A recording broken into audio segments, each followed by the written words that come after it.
మన ప్రభు అయిన యేసుక్రీస్తు నామములో మీకందరికీ వందనములు.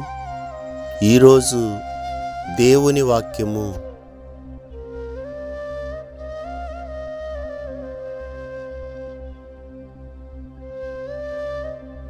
మన ఎదుట ఉంచబడిన నిరీక్షణను చేపట్టుటకు శరణాగతులమైన మనకు బలమైన ధైర్యము కలుగునట్లు ప్రమాణము చేసి వాగ్దానమును దృఢపరిచెను.